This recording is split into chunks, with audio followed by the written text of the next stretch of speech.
Hello, and welcome to this week's episode of the People Proud podcast by HiBob. I'm Tali, your co-host. I am a senior content marketing manager at HiBob, and I'm responsible for all your wonderful blogs and guides that come out regularly. And I'll let Ken uh, introduce himself. Hi, everyone. I'm Ken Matos. I'm the Director of Market Insights, and I'm responsible for making sure that we know what's going on in the world, have our finger on the pulse of the data, and use that to give you better advice to make better decisions. Awesome. So, with that, Ken and I work very closely together, and each year we put out basically a prediction or trends that we think are going to happen in the next year. So, last December, we published a 2025 trends and predictions. You might have seen it on our guides page. And so this episode is going to dive into that. We said it. Did it actually happen? What we got right and wrong about 2025? And we're going to tackle three of the top trends that we're all pretty heavily invested in. The first one being AI. And so at the beginning of the year, we predicted that AI's role would shift from being wildly futuristic and having crazy promises to more of a practical and immediate everyday application. Um, and it would add real value to people's work. We also predicted that the focus would shift to AI tools that support daily tasks by creating things like forms and jumpstarting documents, answering basic questions, basically taking the load off and doing the heavy lifting so people can focus more on strategy. And third, we predicted that AI would deliver even more value through practical applications that address immediate needs, and that would make AI a more trusted partner in everyone's everyday work. So, the question really that we are all asking, either upfront or subconsciously, is like, what should we actually take away from the sobering reality of AI's capabilities today versus a year ago? And what's working? Where is it falling short? So that is one of the more risky predictions that we made at the beginning of the year, where everybody was AI gung ho. It's going to transform the world. The economy is going to collapse, and we're all going to be on universal basic income, and AI is going to just do everything for us. Uh, I think that it was really important when we put out that prediction to stop and say, like, okay, those are cool things, but like, are they really likely? And I think we did a really good job of highlighting that the hype was going to change. I think the whole conversation about AI has shifted over the course of this year, from wildly futuristic, transformational conversations to much more grounded discussions of what AI is actually really good at right now, what it kind of needs some work on, and what it could potentially be in the future. And so there's been a whole bunch of studies, and they all seem to be consolidating on a couple of big points. Uh, First and foremost is that a lot of organizations jumped into the AI universe without really knowing what they were doing. All that big magic talk had people thinking that you could just give someone AI and then suddenly they could do the job of 20 people and no training was needed, nothing needed to be adjusted, and that's just not what happened. A lot of organizations, at anywhere between 45 to 95%, have seen their AI journeys fail, depending on the study you're looking at, and that's a pretty wide margin. I think a lot of that has to do with what is an AI task, what is the kinds of work that they're doing with it. It's so varied that I think a lot of organizations are succeeding quietly while others are just failing really visibly, um, with that lack of clarity. For sure. I do a lot of reading every day as part of my daily, research. And just in the past week, like on HR Dive, they have a trend. They have a trend post that comes out, and one of the recurring articles that has been in almost every single email has been like, salespeople are finding that AI is like making their days even harder or worse than it used to be. And so that prediction completely fell flat for them.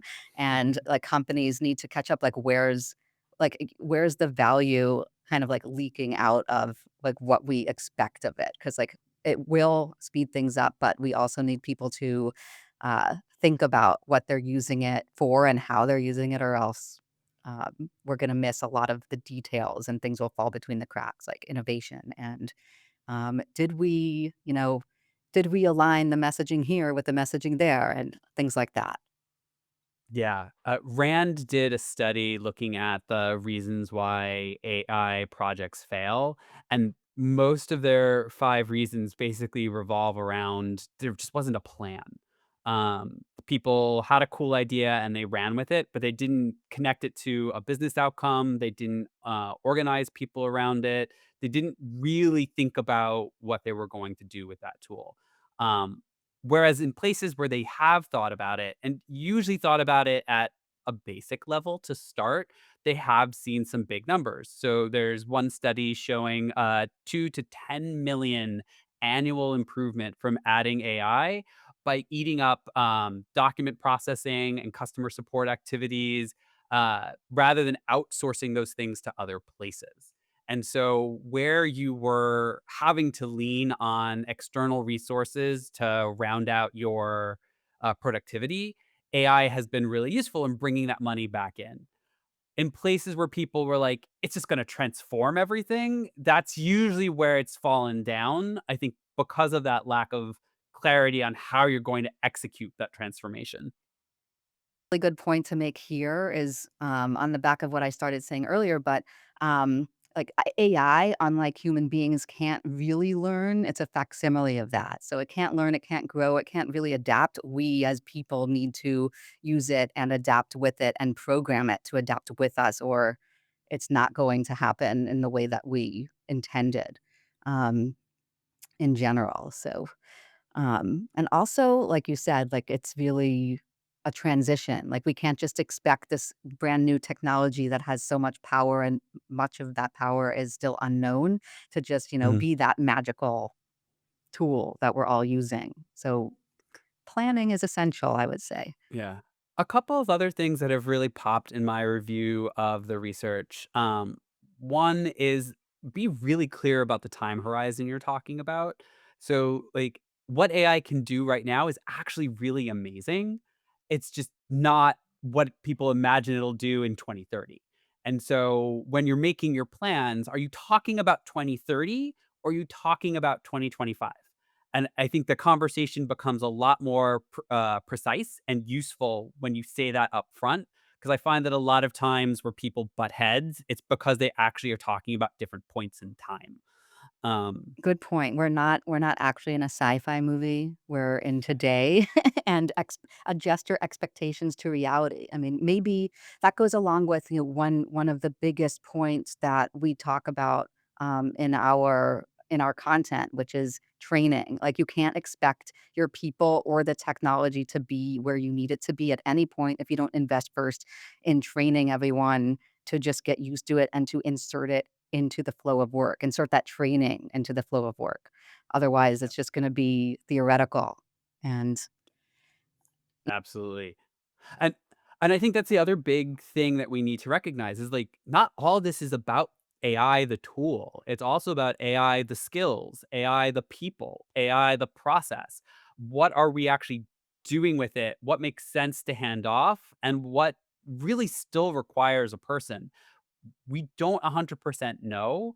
And even when we figure it out for today, odds are it will change again. Like, I think one of the challenges that people need to embrace is day one, you might just do workflows and get a lot of value from that because that's what's straightforward and relatively easy and doable with today's technology and skill sets. Next year, you might be revising an entire process or trading people's jobs around because actually you've built some great GPTs. So, the not that particular knowledge base isn't as useful, but knowing how to apply it becomes the key skill.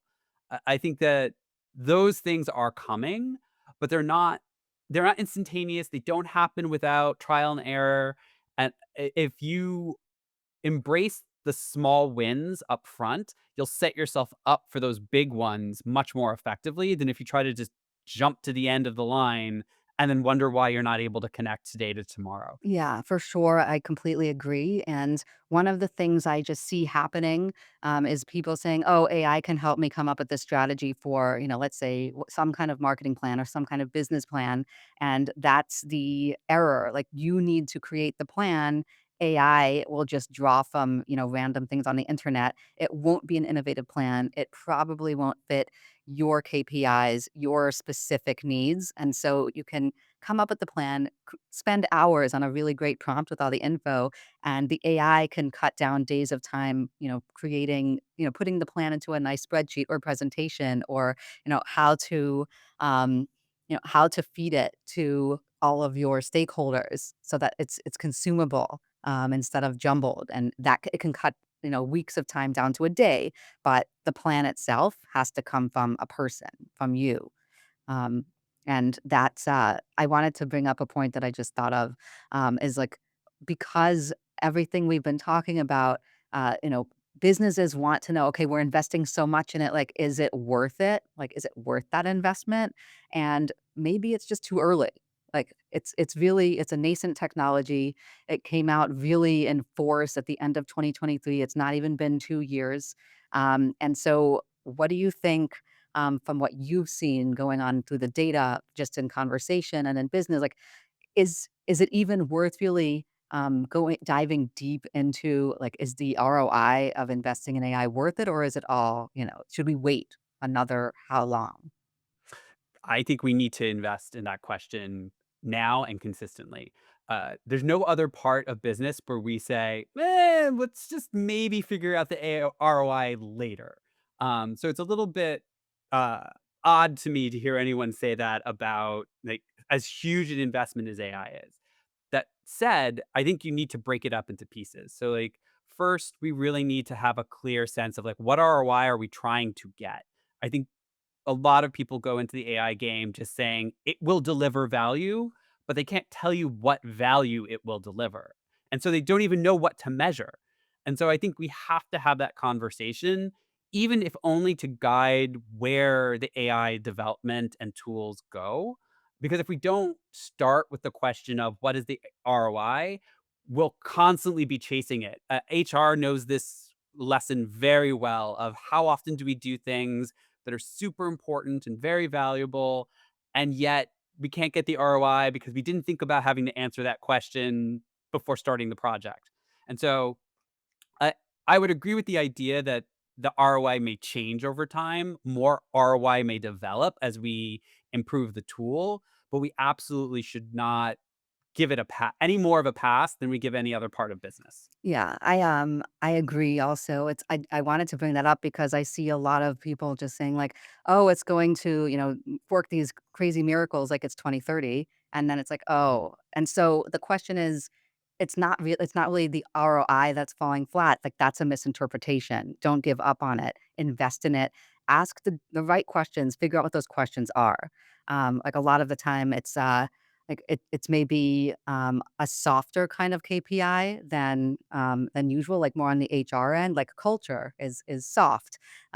So, like, how are your people adjusting? Because it's really reinventing how people work, how people think. I mean, I had a conversation with someone, as a content manager, like, writing is being redefined, like, the way you think and the way your brain works when, executing a content task is completely different now.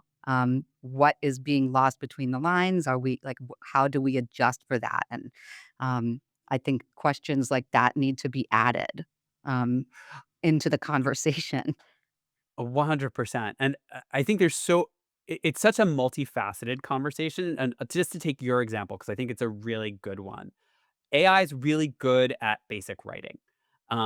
If you want to just put out a piece of average content immediately, AI will do that. There is no question. But does that content need to be average? Does it need to be better than average? If it needs to be better than average, then you probably need something that is not coming out of a machine that is literally the average of, the appearance of words. And, um, and so, like, being able to clearly articulate which of these projects is a human writer project and which one is an AI, just summarize it, hand it off, it'll get the job done kind of project is really important.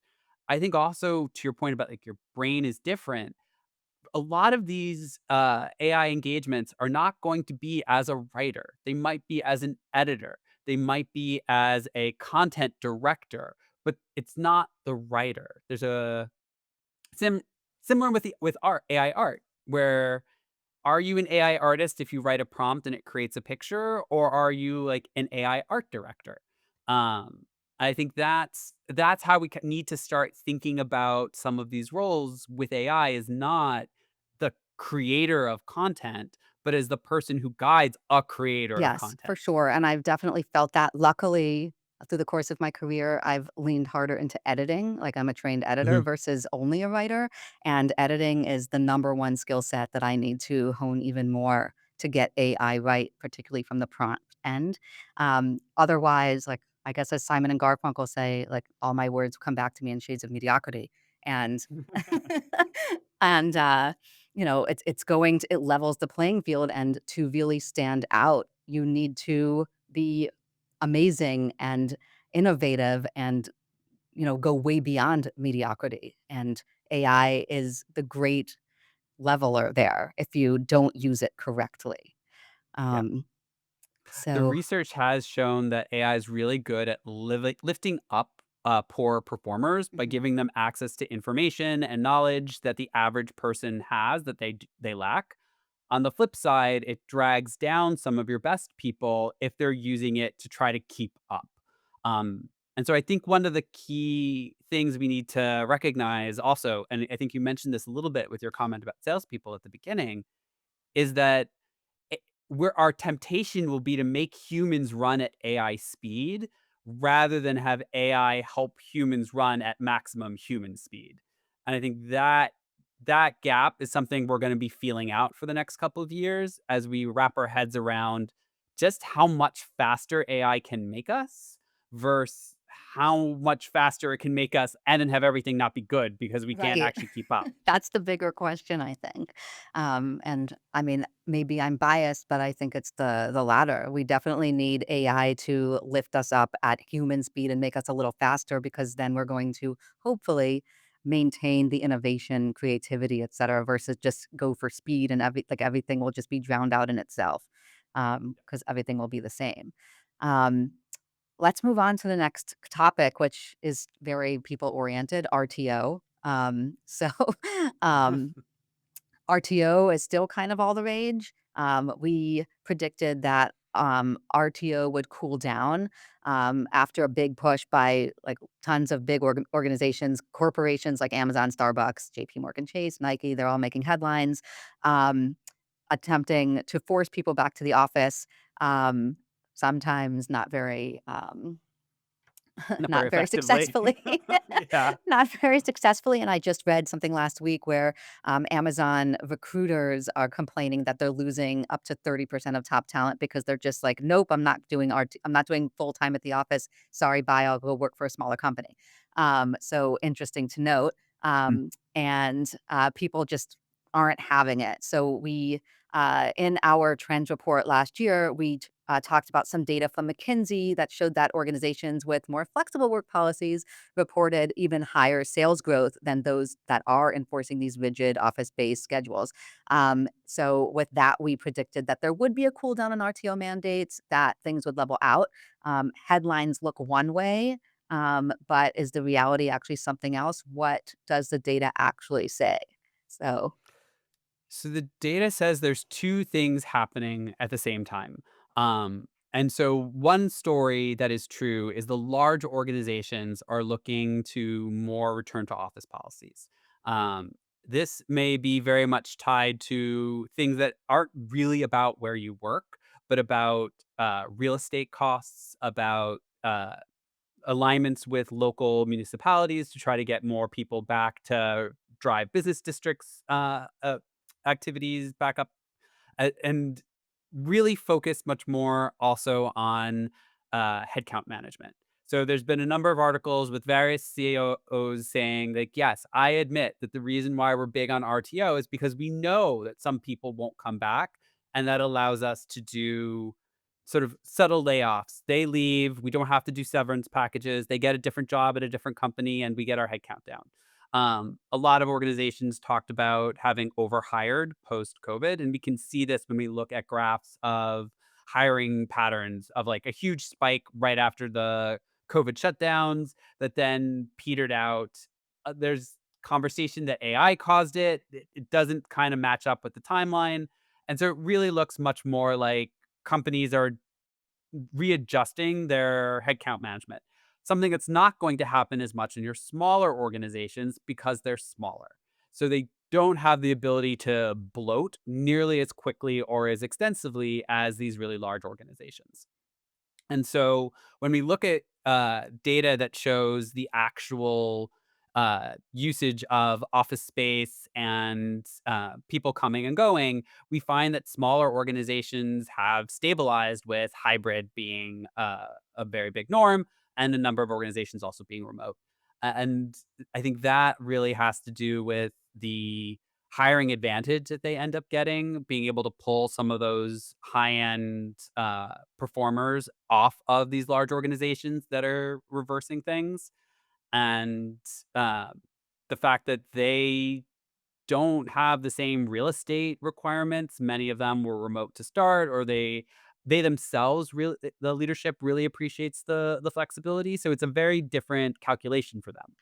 It also calls back to something Roni said in our last episode, about the era of large corporations is coming to an end, and, where it's going to like, I guess business will focus more on smaller to medium businesses, and this trend seems to just align very much with that, and, um, to me, that shows that hybrid or remote work is going to stick long term. Like if you look at like from what you just said, the majority of the data for smaller and medium businesses is that they're sticking with hybrid and remote 'cause just because it's easier, it's more flexible. The talent wants it. Like I said, with the newest data out of like Amazon recruiters, they're saying that we're just not getting the talent, so they're choosing maybe a lesser name, and maybe not a huge business, maybe not the biggest benefits package they could get, but the flexibility is a greater benefit to today's worker than,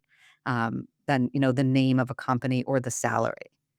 Um, Flexi Flexibility has always been important. Like, when there've been numerous studies suggesting that people would take significant pay cuts in order to have more flexibility.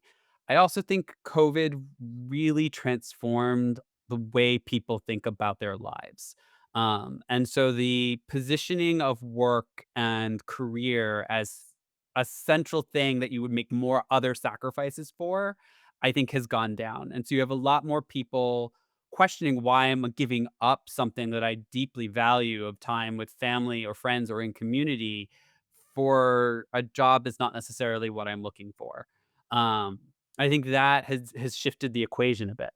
for sure, I think in general, people the COVID definitely acted as a catalyst, at least, and people said, "I need to work to live versus live to work," and that was like the main shift there, and because look what happened during COVID, like, so many people got sick, it's still ongoing, depending, and people were like, "Wait, what is actually important?" I I also think large organizations shot themselves in the foot a little bit. They came out of COVID and had done all this overhiring, needed to go backwards. They jumped on the AI bandwagon in a very dismissive of employees' ways, like we're going to get AI and then we're going to shrink our workforce, not a big loyalty builder. And then they've done a lot of things to sort of cut in a way that's more like being a bad partner gets someone to break up with you rather than you break up with them, and now, as you said from that article, they're looking to get back some great talent, and the talent's like, "No, this is not necessarily a great relationship. Why would I return to it?" And so this really drives home the importance of a continuous investment and employee value proposition. With even if as things get hard, you need to still be thinking about like how are we positioning ourselves for not just the employees who are with us today, but the ones who will hear the stories about working for us and decide whether or not they want to come or not come, especially if they have other options. And the best people always have other options. I know that, like, it's crazy, like, I just have stories from people all over the place, and, this company felt like they didn't care about me, or they used to and now they don't, with especially with the advent of AI, and Yeah, it's also, we say people first all the time, this is a people powered podcast, but, jargon aside, it's true, like, people want to feel appreciated, and they feel it with that flexibility.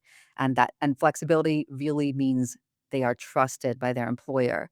And when they feel trusted, they are not just more loyal, more innovative, more relaxed. And as the data says, those companies reap the benefits in sales, et cetera. So why not? Why not go into hybrid and keep with it? So yeah, and to be clear, hybrid isn't inherently good. Like, nowhere is remote, nowhere is in office. You have to build a culture that works for the people you wanna hire, the work that you need to have done, but you need to be consistent about it, and you need to be respectful in how you make shifts if you change your strategy, and I think that's what got lost in this moment. yeah, I think, it really is about the flexibility more than saying Mhm. hybrid or remote. It's allowing an employee who needs to work from home or needs to work a different set of hours randomly Totally. because, their kid is sick or they're sick or whatever. The Yes. roof caved in, the people are coming to repair it. And that flexibility shows, okay, as long as the work gets done, I trust you to do it, you're good. And Yeah. the 9 to 5, rigidity is basically besides the point today, especially in the modern professional's mind. I did have a question, just how does this look, or do you have any data about, like, how different generations approach this flexibility and RTO? Because I know, the standard, line is that, like, the baby boomer generation is just, "We're at the office," and everybody who's not at the Mhm. office is lazy. But and as not baby boomers, like, we say that's not true, but how do different generations approach this? I also know that Gen Z, contrary to many people's assumptions, actually want to be in the office more, and that's because they need that mentoring and hands-on learning, which they aren't getting. They missed out on in school because of COVID. They missed out on so many different opportunities and in-person networking. So how does this Mhm. look across generations? Flexibility has always really been a midlife primary issue. Well, people on either ends have uses for it. The ones who are most likely to be caring for elders, caring for children, are the ones who are usually the most impassioned about needing flexibility because that's what allows them to just do all the things you just described. When you go to the other ends, you have other dynamics that are in play along with, flexibility is nice. So older workers didn't get come up in a world where, you texted or WhatsApped or Zoomed. They might know how to do it, but they probably are less likely to consider that their preference. They're probably a lot more skilled and trained in dealing with body language that's not visible in a recording. And so for them, they can really feel the loss of the richness of an in-person conversation in a way that a younger generation who's very digitally savvy and comfortable may be like, I never use those body language cues because 90% of the time I wasn't able to see them. So I'm much more focused on facial expression and tone of voice. And so I think there's some of that that's in play that really this comes down heavily to like, what is your preference? And then do you have the power to make your preference the norm? Good point, and it's interesting, I had a professor, at my university who I kept in touch with, and this is way before AI, and it was at the beginning of, like, Skype and stuff, and, a couple of years after I graduated, and she had been awarded, like, Professor of the Year multiple times, and she said, "Did I just turn into a terrible professor? My new students just don't talk in the seminars," and this is a seminar about, like, you know science fiction, aliens, it's really cool, and Yeah. and I said, "Try doing a course," like, via at that point, it was, like, early 2000s. I was like, "Try doing one class of the seminar over Skype or something where you just type and see how the level of interaction changes with just this generation." My class was, like, 2 or 3 years older, and it's that Mm. stark of a difference between us, Yeah. and, like, where we would use a facial expression or body language, they'll use an emoji or some, um, and it's totally different, and that has now filtered into the workforce, and it's only getting, I think, more apparent as younger people enter it, and Uh, I I see that in my own family where, older generations will fight over a fact, and they'll just debate it, and I'm like, "I can just look it up on my phone and just know it. Like, why are we having a 20-minute debate on the color of the sky? Like, I can it can just be known." Because they just it doesn't occur to them to that the way you resolve those kinds of conversations is you look it up, because looking it up meant going to a library and getting a book, whereas I'm not like, I just type in a few I don't even type, I just speak it, and we get the answer. And so I think there's a lot of I don't wanna I don't wanna frame it as, like, technological skill, because they might be able to do it, they may just not want to do it. yeah, or they Um might just really love the spirit of debate, which younger generations, like, from ours on down, just aren't as, skilled at or into. Or is also a lot more socially fraught, because if that debate is happening online, it's recorded forever, everything you say, and, people find you and yell at you over it. And whereas, a debate in an office never really had that kind of dynamic. And so I think there's a lot that's changed about fundamental assumptions that about around technology communications that need to be worked through, but to a certain extent, they're gonna get worked through automatically anyway because every generation eventually leaves the workforce. And so there's a certain point of this debate that I find kind of pointless, because the people who are fighting up each side eventually will no longer be on either side. Um, and so adapting to what's coming seems much more sensible. And so with the return to office space, I think again, it's sensible to say, we are going to operate this way. We need people in the office because we're going to emphasize these sorts of communication norms, but it also becomes a talent strategy. And so if you're hungry for young new talent because your older generation is retiring, you're gonna have to find a way to adapt to the way they communicate and change over towards something that's more flexible and perhaps more text and technology driven.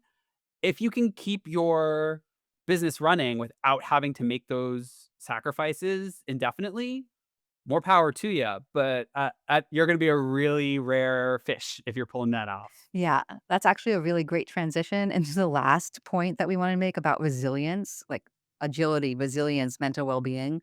I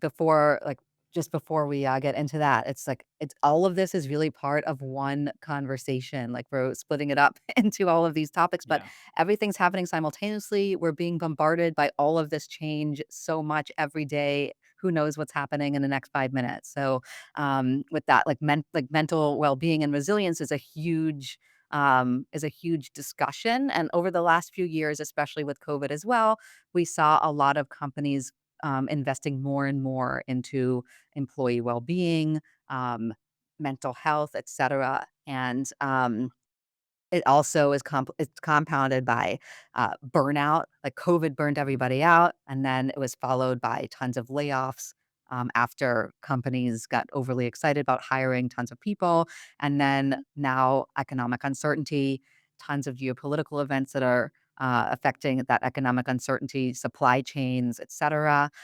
So everybody worldwide is just basically stressed out and anxious, and that filters into the workplace where we spend the majority of our day.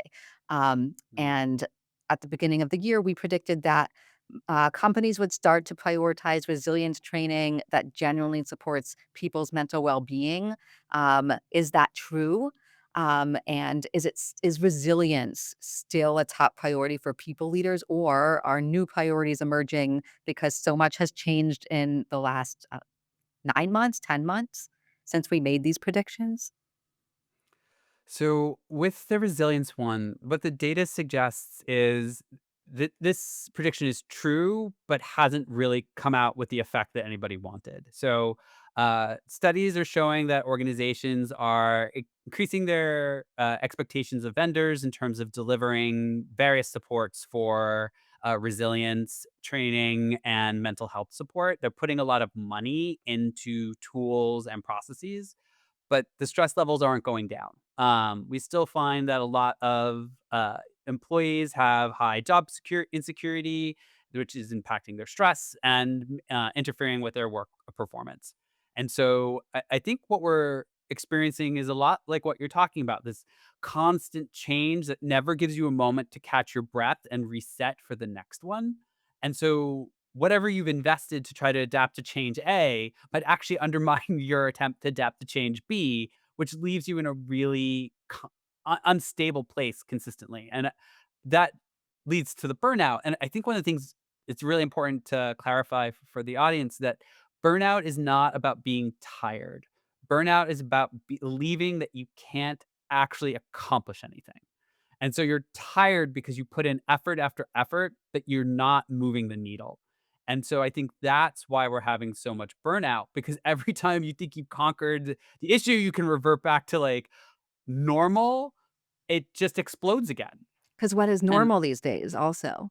I mean, yeah, and that's also, it begs the question, what can not just companies do about this, but anybody? Because the world is wildly out of control.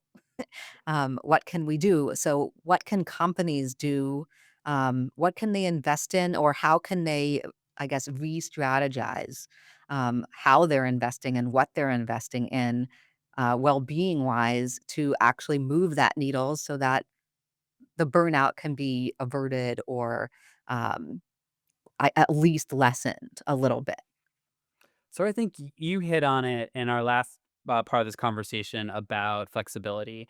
One of the things that really helps people is getting some sense of control back of their time and their lives. And that doesn't mean not doing what the organization needs, but it means being able to make the shifts in when it gets done, how it gets done to achieve the goal, but not have to go through 15 people to get approval to just be like, I just need to work from home today while the plumber comes. Can I just do that? Do I need to go through 15 approvals for this?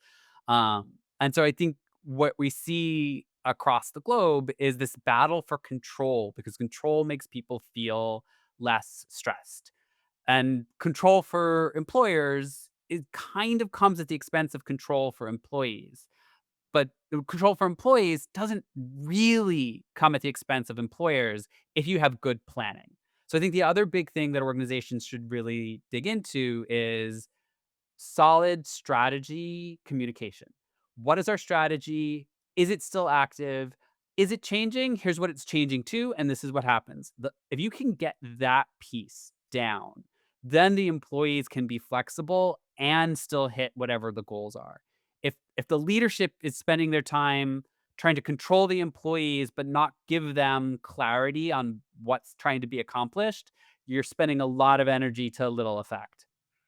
Yeah, and also, I mean, it's the flexibility, and it's from an HR perspective, like, maybe it's benefits that actually speak to their people, 'cause, I mean, at the beginning of COVID and throughout, it was like, "Here's a subscription to Headspace," or whatever, and everything's gonna be cool, and no, it's like, who even uses it is the question. So everybody has these subscriptions, and it's even if you are using it, it's not going to help you feel more in control of anything except maybe your breath. And, Yeah. uh, Yes. and and so it's, like, I've written a bit about this already, but, when it comes to benefits, like, even if a company has amazing benefits that do speak to their people, one of the biggest disconnects, and something that I think is a really easy fix, or could be, is, "Hey, do you even know that you have these benefits? And Yeah. like, do you know that you can work from home if the plumber's coming? You just have to ask. Like, maybe it's not like a whole procedure of filling out paperwork. It's just like I ping my manager on Slack and say like, "Hey, this is happening. So sorry. Like, can I work from home today or until some 3 o'clock when they're done?" Yeah. And like little things like that make such a huge difference. But also, like benefits wise, like one of the bigger issues is people really don't know what they Yeah. have, and companies have invested tons in providing great benefits packages and not enough or at all in past like onboarding, giving them a package and saying like, "Here, read it on your own." Like, um, Yeah. and it's like, "Hey, did you know?" That would be greatly beneficial, I think. Yeah, I 100% agree. I think uh, for me, I like to focus on adjusting the work process to get back the attention to be able to consume those better benefits. And so I think you're absolutely right. Like we need to get people benefits that they can use, but we also need to get them the attention space to be able to even realize that they have that benefit, to read that brochure or have someone like walk them through. I think this is a place where AI can become really useful of like, hey, this AI tool has all of our benefits options programmed in. Tell it what you need and it can help you identify just what you need to be looking at and not the 50,000 other things that you're like, don't need it, don't need it, don't need it. Where in this 500-page document do I get to what actually matters to me? I think that's like a really great example of AI delivering value on in a very unusual spot um, by relieving some of those pressures. Yeah, I think we actually have a GPT that does exactly that. Or Yeah, yeah, and it's like I've used it occasionally and it's like, "Hey, do we have what's the like PTO policy of whatever?" And you type it in with the circumstance and it just brings it up in a sentence and you're done. You don't have to talk to an HR person, you don't have to look through a handbook or find it and the yeah. 800 pages of whatever, and it's great. Um And then you can make a decision on what to do with your time, where to be, what to do, and I think that relieves a lot of that negative energy. I see it also when our sick leave policy is just auto approved. Like your boss doesn't have to stop what they're doing to ask you why you're taking a sick day. You just take a sick day. It's so frictionless that you end up in a lot less stressful situation. It helps people feel trusted and like they have more autonomy, and also like Yep. there's always this conversation of, is it my manager's business what I'm sick with or why I need to take a sick day? And that just gets rid of it ends that conversation before it even starts. Like, we trust you, you're sick, take the day off, don't come and make us all sick here. Like, that is not the culture. And that's great for culture building as well. Like, okay, I'm sick, I'm actually not going to work, versus I'm kind of sick, I might be contagious, I don't want to come to work, so I'll stay at home and not take a sick day, which is better for everybody, um, including the company who doesn't have to pay sick days, and Yep. work still gets done. So, I mean, I know that just in the past 2 years, like, I probably would have taken 10 more sick days if I had to, instead of just working from home and getting on with it. So Yeah. And there's a balance there. Like, there's some times when you're just like, "Yeah, I just need to take the sick day because 'cause I'm sick," and sometimes you're like, "I just don't wanna infect anybody with my sniffles." Like, I can work, I'll be sitting in bed bored, like, this is fine. And you give people the flexibility to do that, they get a lot less stressed over it. Um, it I think the challenge for a lot of organizations is they want to do something to solve the symptom, not the cause. They're like, I want to just be able to throw stuff at you and not have to think about it.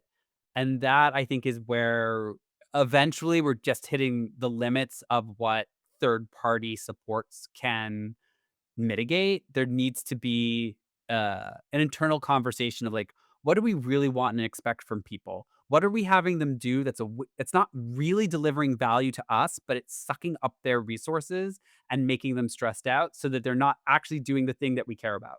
I think we're at a really important moment for organizations to look at their work processes and decide, is this actually worth doing? Is it worth a human doing? And if it is worth a human doing, how do I make sure they can do it in a reasonable amount of time? And then how many people do I need to do the work I want done?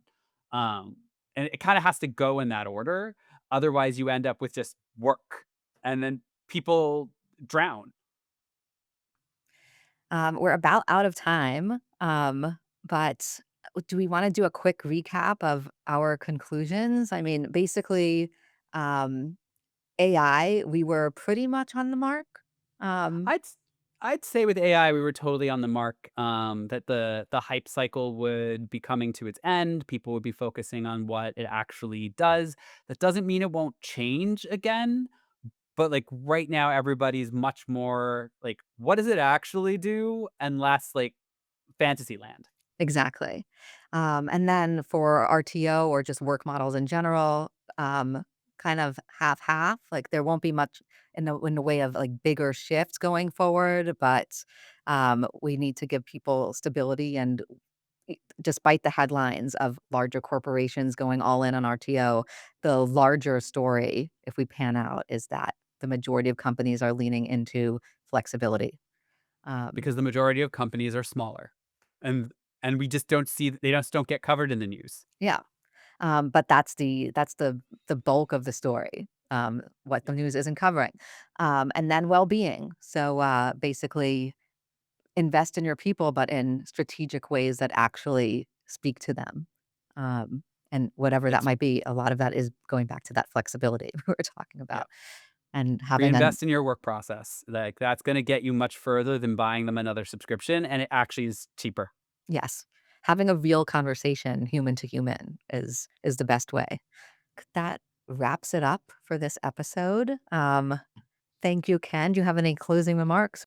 I would just say that for all of these things, we just need to be able to slow down to move faster. Like, we're trying to do it all at once, and we're not pulling the pieces together. If we can work with our colleagues to stop moving for a minute, get the big picture view, and start making some strategic decisions rather than reacting to AI, return to office, everybody being burnt out, we can actually start fixing those problems. But if we keep ourselves in a reactive mode, it's just gonna last a whole lot longer. Yeah, it's the best way to go. Like at the um at the risk of looking like you're doing nothing, but you're actually sitting there thinking and strategizing for, as long as it takes, you'll actually save so much time because you won't be spending the next however many years putting out fires and regretting every step you took and, retracting this decision and starting over again. Let's think it through first, get it right, and also gather the data so that if we get it wrong, we know what and why and how to move forward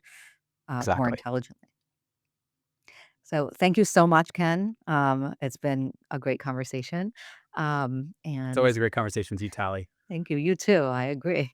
I love our conversations. So until next time, everybody, thank you for listening and or watching if you're on YouTube. And we'll catch you at the next episode.